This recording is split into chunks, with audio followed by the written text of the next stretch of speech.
we've got regressive autism with postnatal exposure.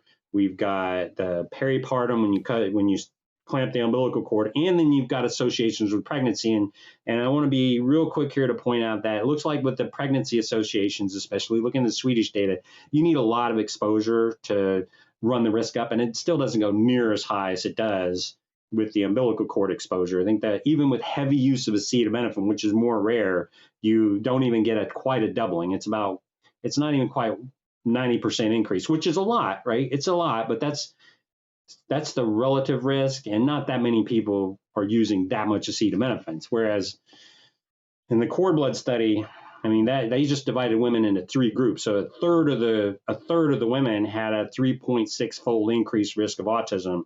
And then you're looking at, with pregnancy, you're looking at a small minority of the women only had a 90% increase, or, it's 3.6 versus 1.9. So the bottom line is, we think that this is why we think that pregnancy is not as dangerous. But the main point here is that you got 3 different time periods of life, and all 3 are associated with acetaminophen use and connecting with autism. And autism in all 3 cases is giving you the same kind of phenotype. So you're looking at different points in time, same drug connecting to the same condition, which is very compelling. And we have a lot more evidence that we haven't gone over yet, but that's super compelling so far.